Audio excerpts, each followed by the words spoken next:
2011 की आधी रात में डैन सैंडर्स अपने 5 स्टार होटल की खिड़की से बाहर पुलिस की गाड़ी को देख रहा था। इसके हाथ कांप रहे थे। 4 महीने पहले वो ऑस्ट्रेलिया के एक छोटे से टाउन में एक गरीब बारटेंडर था। फिर इसको एक एटीएम मिला जिसमें खराबी थी। ये खराबी कोई आम खराबी नहीं थी बल्कि इनफाइनाइट मनी की खराबी थी। हर रात ठीक 1 बजे बैंकिंग सिस्टम अंधा हो जाता था और वो इसको हैक कर लेता था। डैन ने 1.6 मिलियन कैश चुराया और इस पैसे से इसने अपने 5 स्टार होटल भी बनाए और प्राइवेट जेट का सफर भी किया। लेकिन आज रात बाहर की रोशनी खत्म नहीं हो रही थी। सायरन की आवाजें मजीद तेज हो रही थी और इसकी दिल की धड़कन भी तेज होने लगी थी। लेकिन सवाल ये है कि एक आम आदमी ने बैंकिंग सिस्टम को कैसे हैक किया और इतने ज्यादा पैसे कैसे निकाले। 2011 की एक गर्म रात में डैन सैंडर्स, जिसकी उम्र 29 ईयर है और इसका जेब खाली है और हल्का सा नशे में, स्ट्रीट लाइट्स के नीचे एक एटीएम तलाश कर रहा होता है। फिर इसको एक एटीएम मिल जाता है जिसमें खराबी होती है। जैसे ही घड़ी पर 12 बजते हैं वो अपना पुराना बैंक कार्ड एटीएम में डालता है। वो बस इतनी रकम निकालना चाहता है कि वो टैक्सी कार के घर जा सके। जब वो कंफर्म का बटन दबाता है तो स्क्रीन पर एरर लिखा आता है। स्क्रीन पर लिखा आता है unavailable balance at this time. फिर स्क्रीन एक लम्हे के लिए फ्लिक करती है। डैन को लगता है कि इसके अकाउंट में $3.42 हैं और फिर अचानक से गायब हो जाते हैं। लेकिन इसको मालूम था कि इसके सेविंग अकाउंट में चंद डॉलर मौजूद है। वो एटीएम के मेन्यू में घूमता है और कोशिश करता है कि वो अपने क्रेडिट अकाउंट से $200 सेविंग अकाउंट में ट्रांसफर कर सके और अगर ये काम हो जाए तो वो शायद वही रकम निकाल भी सके। और जब वो ये काम करने के लिए कंफर्म का बटन दबाता है, मशीन चंद लम्हे के लिए घूमती है और फिर इसका कार्ड वापस फेंक देती है और लिखा आता है ट्रांजेक्शन कैंसिल्ड। अब आधी रात गुजर चुकी है और लोगों को लगता है कि शायद एटीएम गड़बड़ कर रहा है और बहुत से लोग चले जाते।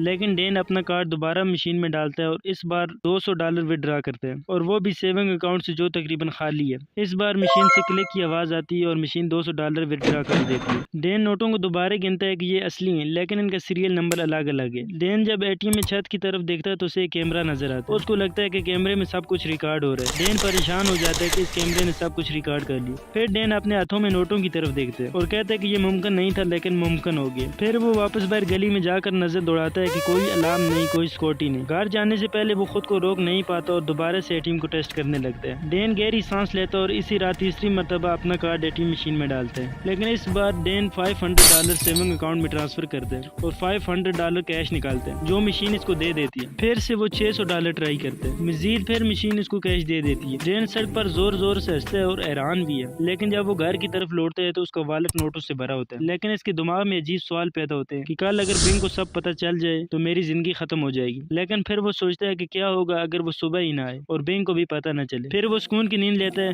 और अगली सुबह उठता है और हैरान होता है कि शायद पिछली रात नशे का धोखा थी। लेकिन इसने बेड के करीब मेज पर $2000 देखे जो कल नहीं थे। डैन का दिल रुक सा जाता है। ये सब हकीकत थी, वो ख्वाब नहीं देख रहा था। बाकी ही उसके पास थोड़ी रकम थी जब वो घर आया था। हाथ कांपते हुए वो फोन उठाता है और बैंक को कॉल करता है ताकि पता कर सके कि उसके अकाउंट में कितना बैलेंस है। एक रिबोटिक आवाज उसका बैलेंस $2000 बताती है। डैन लंबी सांस लेता है। टेक्निकली ये रकम माइनस में थी। डैन एक प्लान बनाता है, अगर एटीएम इसको कैश निकालने देती है तो वो बाद में जेल ही ट्रांसफर से इसको पूरा कर सकता है। देखने में ये एक पागलपन लगता है लेकिन पिछली रात ये पता चल गया था कि सिस्टम को धोखा दिया जा सकता है। डैन दोबारा इस एटीएम के पास आता है। दिल तेजी से धड़क रहा होता है। वो रात 1 बजे का इंतजार करता है और अपने क्रेडिट अकाउंट से $4000 सेविंग अकाउंट में ट्रांसफर कर देते हैं और ये भी हो जाते हैं। फिर वो मजीद $2000 कैश निकाल लेते हैं। हर रात डैन ट्रांसफर के बाद विड्रॉ और विड्रॉ के बाद ट्रांसफर करता जाता है। इस तरह $8000 फिर $16000 इस तरह करते करते वो बहुत सारी रकम निकाल लेते। लेकिन जब 12वें दिन उसका कार्ड फंस जाता है, डैन की सांस रुक जाती है। फिर 30 सेकंड के बाद इसका कार्ड वापस आ जाता है। चंद हफ्तों के बाद जब डैन बैंक में जाता है तो वो ये सुनकर फ्रीज हो जाता है कि इसके अकाउंट में $1 मिलियन